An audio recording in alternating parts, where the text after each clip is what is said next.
नमस्कार लाडक्या बहिणींनो, मुख्यमंत्री माझी लाडकी बहीण या योजनेमधून जे पात्र महिला आहेत, त्यांचे पती नाहीत, वडील नाहीत, त्यांनी अविवाहित आहेत किंवा विवाहित आहेत, त्यांचं घटस्फोट झाला असेल, अशा लाडक्या बहिणींनी आता के-वाय-सी करायची आहेत. सरकारने अशा लाडक्या बहिणींना के-वाय-सी करायला सांगितलेलं आहे. नवीन ॲप्शन ॲड करून दिलेलं आहे वेबसाईटमध्ये. मी तुम्हाला आज ह्या व्हिडिओमधून सांगणार आहे लाडक्या बहिणींनो, अशा लाडक्या बहिणींचं के-वाय-सी कसं करायचं? कारण थोडे दिवस राहिलेलं आहे. सविस्तर माहिती ए टू झेड सोप्या भाषेत मी व्हिडिओमधून सांगणार आहे.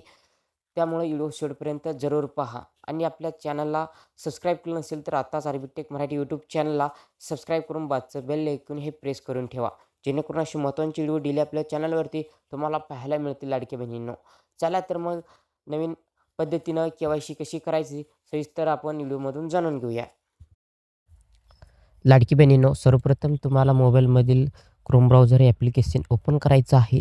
त्यानंतर तुम्हाला इथं सर्चमध्ये सर्च करायचं आहे लाडकी बहीण महाराष्ट्र.go.in असं सर्च करायचं आहे. असं सर्च केल्यानंतर तुम्हाला एक पहिलीच वेबसाईट आलेली दिसेल. इथं मी मार्क करून दाखवत आहे. तिथं ज्या ठिकाणी मी लाल मार्क करून दाखवत आहे ते मेन ऑप्शन असतात. आता मी मार्क करून दाखवले त्यामध्ये तुम्हाला लाडकी बहीण महाराष्ट्र.go.in ही वेबसाईट आहे. ह्या वेबसाईटवरती तुम्हाला ऑफिशियल सरकारची वेबसाईट आहे, याच्यावरती यायचं आहे. ह्या वेबसाईटची लिंक तुम्हाला डिस्क्रिप्शनमध्ये मिळेल. आल्यानंतर तुम्हाला इथं पहिला सूचना दिलेला आहे. पहा, ह्या बॉक्समध्ये पिवळ्या बॉक्समध्ये मार्क करून दाखवत आहे आणि तुम्हाला वाचून दाखवत आहे. पहा इथं के-वाय-सी प्रक्रिया राबवत असताना लाभार्थ्यांकडून पर्याय निवडताना संभ्रम असल्यामुळे के-वाय-सी करताना चुका झाल्या असल्यास किंवा पती किंवा वडील आहेत नसल्यास, तसेच घटस्फोटित लाभार्थी के-वाय-सी प्रक्रिया पूर्ण करण्यासाठी किंवा अद्याप के-वाय-सी प्रक्रिया पूर्ण केली नसल्यास त्यांना इथे क्लिक करायचं एक ऑप्शन देण्यात आलेलं आहे. पहा लाडक्या बहिणींनो, इथं मी मार्क करून दाखवत आहे. पहा इथं म्हणजे लाडक्या बहिणींनो, तुम्ही के-वाय-सी करताना अगोदर जे के-वाय-सी सुरू झालेलं होतं तेव्हा तुम्ही जर काही इथं होय ॲक्शन निवडायच्या जागी नाही निवडला असेल आणि नाही निवडायच्या जागी होय निवडला असेल, ती चुका झाल्या असतील तर आता ती दुरुस्ती करता येणार आहे. आणि नंतर तुम्ही अजूनही के-वाय-सी केली नसेल तर के-वाय-सी आता तुम्हाला करता येणार आहे लाडक्या बहिणींनो. त्याच्यानंतर तुम्ही जर विधवा असाल, घटस्फोटित असाल तर ते सुद्धा तुम्हाला आता इथे ह्याच वेबसाईटवरून के-वाय-सी करायचं आहे. तिन्ही पर्याय आता उपलब्ध आहेत. त्यासाठी तुम्हाला क्लिक करा. इथे ह्याच्या पांढरं ऑप्शन आहे, इथं तुम्हाला क्लिक करायचं आहे लाडक्या बहिणींनो. इथं समजा ही एक वेळेस सुधारणा करण्याची अंतिम संधी वन टाईम एडिट ऑप्शन असून हा पर्याय दिनांक 31/12/2025 पर्यंत उपलब्ध देण्यात आलेला आहे. लाडक्या बहिणींनो, इथं सुद्धा आता नोटीस लावण्यात आलेली आहे की 31 डिसेंबर 2025 पर्यंत तुम्हाला कोणतीही प्रकारची के-वाय-सी करता येणार आहे, एडिट करता येणार आहे आणि एडिट फक्त हा एकच वेळी असणार आहे, हे लक्षात असू द्या लाडक्या बहिणींनो. आता मी इथे क्लिक करा, याच्यावरती क्लिक करणार आहे. ते क्लिक केल्यानंतर तुम्हाला इथं मुख्यमंत्री माझी लाडकी बहीण योजना असं दिसेल. तुम्हाला पहिले तर लाभार्थी आधार क्रमांक टाकायचा आहे. त्याच्यानंतर जो हा कॅप्चा कोड आहे, कॅप्चा कोड इथं टाकायचा आहे आणि जे पहिलं स्टेप आहे तेच आता इथं स्टेप तसंच आहे. त्यामुळे तर आता तुम्ही पहिला लाभार्थीचा आधार नंबर हे टाकून घ्या. आधार नंबर टाकून घेतल्यानंतर जो कॅप्चा आहे तो कॅप्चा तुम्हाला इथे टाकून मी सहमत आहे याच्यावरती क्लिक करून ओ-टी-पी पाठवा याच्यावरती क्लिक करायचं आहे आणि तुमच्या ओ-टी-पी सेंड असा आलेला आहे. इथे तुम्हाला तो ओ-टी-पी आधार लिंक असलेल्या मोबाईल नंबरवरती ओ-टी-पी गेलेला आहे. तुम्हाला ते ओ-टी-पी इथे टाकून घ्यायचं आहे.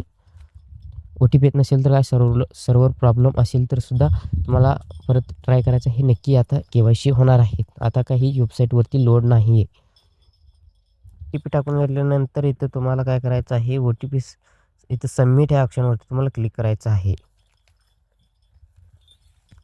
मला इथं 2 अनुक्रमांक 1 मध्ये विवाहित व अविवाहित 2 ऑप्शन आहेत. आता तुम्ही जर लग्न झालं असेल तर विवाहित निवडा आणि जर लग्न झालं नसेल तर अविवाहित निवडा. आता मी इथं विवाहित निवडत आहे.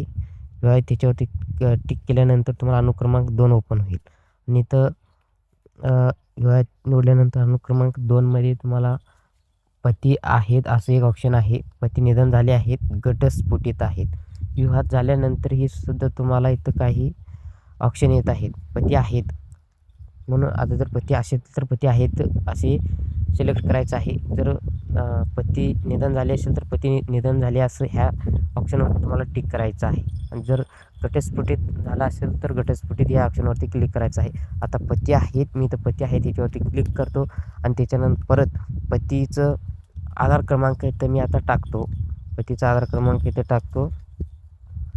क्रमांक टाकल्यानंतर जो कॅपचा कोड आहे तो कॅपचा कोड मी इथं परत टाकून घेतल्यानंतर मी सहमत आहे याच्यावरती क्लिक करून OTP पाठवा ह्या ऑप्शनवरती आता क्लिक करतो आहे. याच्यावरती क्लिक केल्यानंतर इन्व्हर्ट कॅपचा जर काही चुकला असेल तर तुम्ही परत ट्राय करा. बरं, तर परत मी आता OTP पाठवला आहे. त्यांच्या पण आधारला मोबाईल नंबर लिंक असेल त्यांनाच हे OTP जाणार आहे. आता तुम्ही ह्या ठिकाणी चेक करू शकता OTP कोणत्या नंबरला गेले आहे ते पहा आणि इथं सबमिट OTP टाकून सबमिट ह्या ऑप्शनवरती तुम्हाला परत क्लिक करायचं आहे.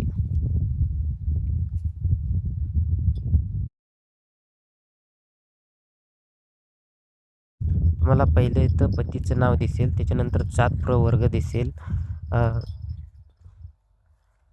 जे तुम्हाला जात प्रवर्ग निवडायचा आहे. अनुसूचित जाती, अनुसूचित जमाती, इतर मागासवर्ग, विमुक्त जाती, भटक्या जमात जाती, भटक्या जाती क, भटक्या जाती ड, विशेष मागास, सर्वसामान्य हे तुम्हाला इथं सिलेक्ट करायचं आहे. जी येईल ती तुम्हाला इथं सिलेक्ट करायचं आहे.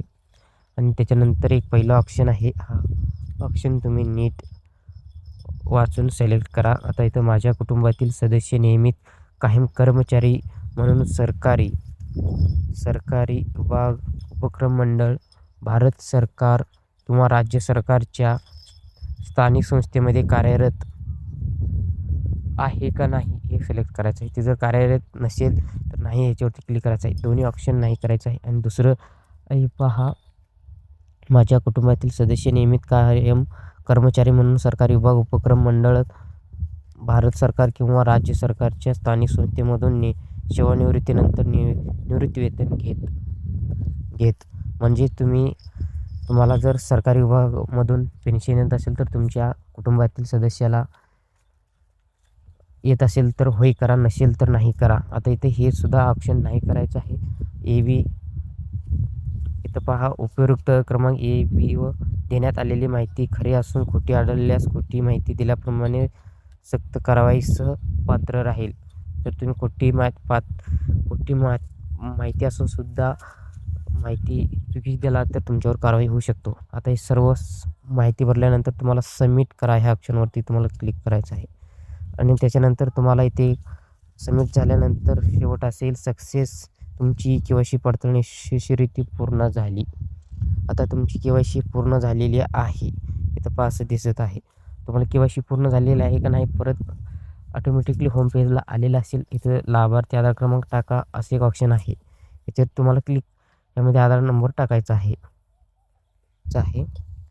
कॅप्चा कोड टाकून मी सहमत आहे याच्यावरती क्लिक करा आणि OTP पाठवा याच्यावरती क्लिक करा आणि हा आधार क्रमांकची KYC पूर्ण झालेली आहे.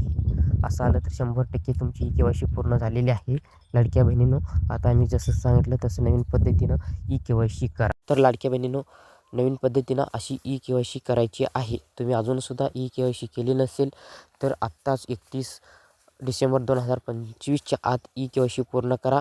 आणि व्हिडिओ आवडला तर व्हिडिओला लाईक करा. जास्तीत जास्त इतर लाडक्या बहिणींपर्यंत हा व्हिडिओ शेअर करा आणि चॅनलला सबस्क्राईब करायला विसरू नका. धन्यवाद.